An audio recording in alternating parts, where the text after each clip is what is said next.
Ano, nagkaranasan ko sa simbahan. Aaminin ko sa inyo, no, mula sa 50 years old yung tao, siguro hindi ako na, kasi ako santa. Hindi ako santa, 40 lang din. Hindi ako santa, hindi ako deboto, hindi nga ako nagbobuo ng mas. Hindi ako yung tipo na napalasimba. Pero, dahil nga lumaki akong walang tahanan, yung nalulungkot ako noon, mula nung bata ako, pupunta lang ako sa simbahan, nagdudubag ng loob. Pili ko nandun na yung mga magulang ko, kapamilya na hinahanapan ko. Hanggang ngayon, pag may problema ako, malungkot ako, masaya ako, pupunta lang ako sa simbahan. Walang misa yun, ganun lang. Para kasi sa akin, ang dating kasi ng misa, ha, kung ano lang, parang paulit-ulit na ano lang. Paulit-ulit na Cycle. oo. Oo. So, mas prepare ko yung ako lang yung nakikipag. Okay, guys. Kasi lahat na Pero hindi ko kayo tinutuloy sana nagsisimba kayo, no? Pero yun yung ano, ginagawa sa akin ng Panginoon niya, sa kanya ko natatagpuan yung pagmamahal ng isang tahanan na wala akong tahanan. Yun lang, hanggang ngayon. Yun ang nagpapatibay ng aking loob. Pero umiyak na si Grace ulit. Bakit? alam mo, years ago, talagang ako. Bakit umiyak si Grace? Grace, bakit ka umiyak? Alam mo, Wala na. years ago, ako lang talagang mag-isa nagpupunta dito, nagsisimba. Mag-isang nagsisimba, nagpupunta dito. Umuwi, mag-isa lang din. Naglalakad lang ako. Sabi ko, pero nakikita ko na yung mga Pilipino dyan, pero wala akong kakilala. Pero tingnan mo naman, ang dami ko nang kakilala din. Buhay natin, dati kayo, kung ano yung mga pinagdaanan natin, bakit tayo nagkakakilala? Siguro, iba talagang pumilo si God eh, no? Na parang, etong 5 na to, pagsasamahin ko sa isang Ay, table. kami ang Power Pop Girls. Yes. Hindi, parang, ibang klase pumilo sa Panginoon eh. Na parang, eto ganito yung pinagdaanan yan ng taon na to, ganito, pagsasamahin ko kayong 5. Tapos ganito kayong mabubuo, ganito yung magiging pananampalataya nyo, ganito yung magiging spiritual nyo. Kanina nakikita ko, I love you, Lord. Nasa group natin, sa GC natin. Oo. Ay, hindi. Ano, natapit ka natin yan eh, yung pool. Di ba sabi mo ano ka, yung natapit, sinagot mo na yan dati. Oo. Ayan. Saan na So yung ano na lang natin, yung question number 10 na lang natin, ano yung masasabi natin sa isa't isa. Ngayong last ano na. Yes. Simulan natin. Si Ma'am Lalay. Lalay. Stick pa rin ako dun sa nagbabasa kasi yung mga ano ko nun. Hindi. Ito na yung masasabi natin sa isa't isa as a group po. Kasi natapit na natin yun. Sabi mo, friendly, makajos, straight to the point, walang ano, palibili-lido. Yan lang sabihin ko. Certified sa atin. Kamasaya. Ano sabi mo kay Grace? Mabait yan. Is ano, super... Wala ako. Oh, sige po. Hindi, mabait naman, mabait lang. Friendly, nakajos. Eto. Ay, eto. Sabihin nyo sa akin, totoo po. Baby natin yan. Masyado na yun. Ay, siya pa eh. Hindi pa ako eh. Kaya baby natin yan, di ba? Baby natin. Kasi so, super makagod. Alam niya, lahat yes. Parehas sila ni Seth. Oo. Alam nila lahat. Hindi pang understanding. Birth ng Bible na tayo ganun eh. Sorry. Ibang klase. Pero, alam din namin magbasa. Pero, hindi kami masyadong marunong sa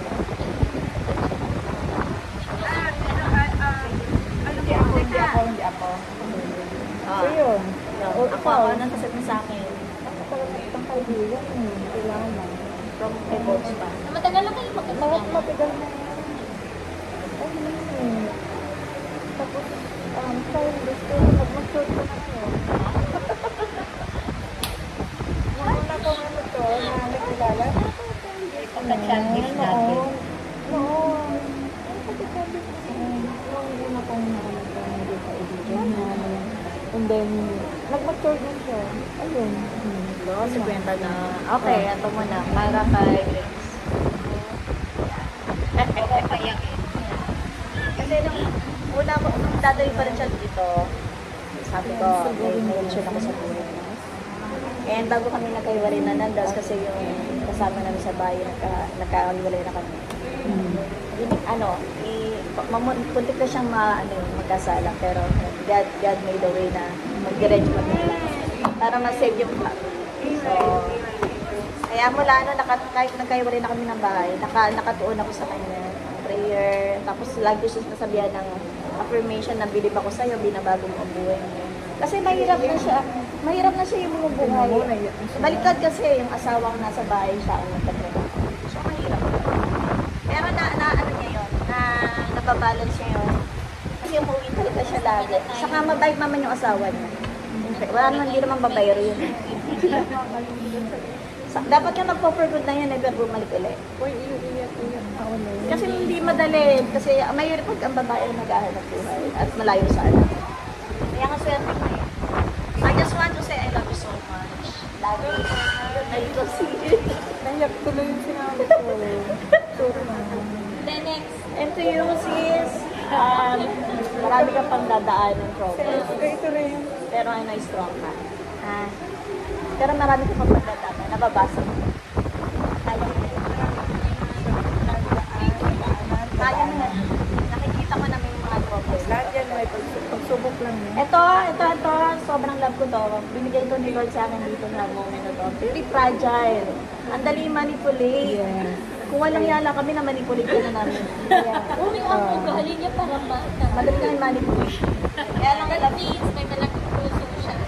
Kaya ko siya pinag-guide pag nasa wrong decision na siya, inaano ko na yan. Pinipreno ko na yan. Hindi kasi Mamaya pa, kung unang sasalita. nahiyak ako sa manipulation. Ito, love ko to. Teka. Isa na natin. Ito, love ko si Ma'am Dali kasi siya yung nagdala sa akin ng sakit. Siya yung nag-present sa akin ng sakit. Saka hindi niya ako inusgahan kahit ano sabihin ng mga tao dito. Pero ngayon ko lang nalaman childish ako ha. Hindi ako. Nag-mature ka na eh. Hindi ako Well, childish. at least we know, di ba, kung ano nasa isip mo na. Ikaw natin yung mabilis lang ha. Ako, si Ma'am Lali, Si Ma'am Dali, makahirap ba? si Ma'am Lali, hindi ko alam sinasabi ko sa inyo, ibang klase yung ginagawa sa akin ng Panginoon. Napanaginipan ko si Ma'am Lali, blue eye siya. Wow! Blue eye siya. Blue And eye? blue eye siya. May something about sa mga dreams ko na Andiyan na mag-awad sa atin. may mga Bilisan natin. Sige, 1 minute ka, guys. Okay.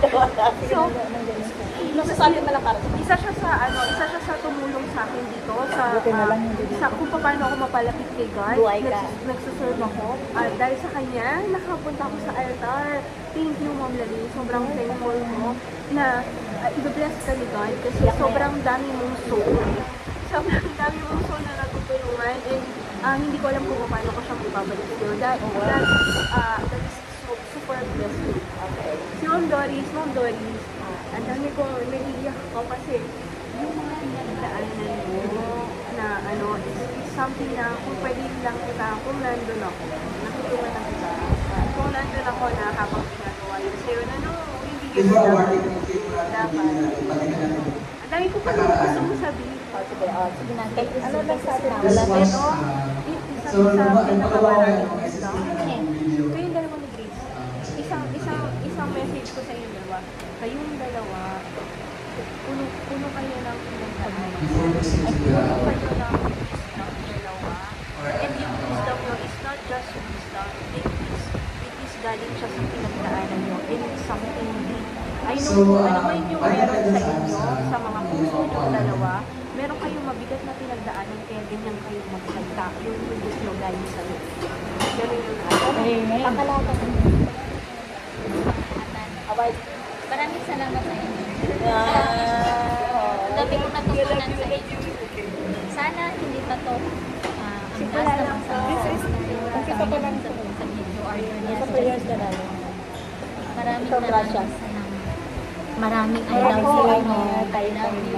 May the grace of ang Lord Jesus Christ. Thankful ako kasi ever since nang nag-join ako dito sa Alpha, na-realize ko na lahat ng pinagdaanan ko na walang nag-join ako sa faith, yan, parang may purpose talaga. Yan, si Ma'am Lali, nandito pa rin siya. May purpose si Lord para sa akin. Si Ma'am Doris. Actually, talagang love na love ko rin yan. Malagay sa akin. So, sige na ako sa'yo na ito yung masasabi ko na miss know it all, pero in good way. Sana marami akong matutunan pa sa'yo. Good way ka kasi. Good way. Tapos ikaw naman, naka-reserve ka pa. Nakikita ko sa pero darating na ako. Alam ko ilalabas mo. Salamat. God bless. Yes, good to... O, ano na kayo sa awarding? Grupa.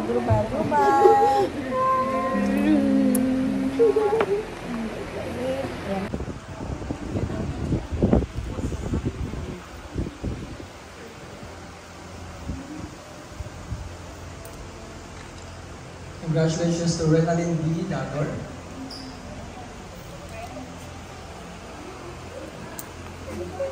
Kami din mamaya.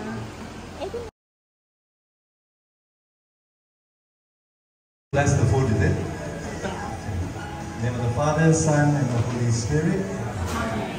Dear Heavenly Father, we thank you for the food that is laid before us. We thank you for all those who have prepared it, the hands that have, with love, prepared all this nourishment for us. We thank you, and may this nourishment become food for our bodies and souls. And may Almighty God bless the food and all of you, the Father, Son, and the Holy Spirit. Amen. Bon appetit. Mga bagong kaibigan, bagong kapamilya, mga divine connections, Father God. Thank you for aligning each and every one sa isa't isa. Panginoon, maraming salamat po. Hindi pa po ito ang huli namin na pagsasama at ito lamang po ang aming simula dahil marami pa po kaming pagsasamahan. Hindi lang po dito sa bansang to. Pag po kami nagbakasyon lahat sa Pilipinas, magkikita-kita pa rin po kami doon at pag nagbakasyon po kami kay Grace sa Germany, pupunta rin po kami doon. Thank you, Lord. Kiniklaim na po namin na aalis na po si Grace. Amen. And Lord, ngayong hapon po ito, itinataas ko rin po sa inyo ang operation ni Ma'am Laling. Nawa po ito po ay hawakan niyo po ang mga doktor na hahawak ng kanyang gallbladder, Panginoon, at maging successful po ito, Panginoon. And itinataas ko po sa inyo si Sis at si Ma'am Doris, Father God. Palagi niyo po silang ingatan at samahan, Panginoon. At Father God, ito lamang po ang aming samot dalangin sa matamis sa pangalan ni Jesus. Amen.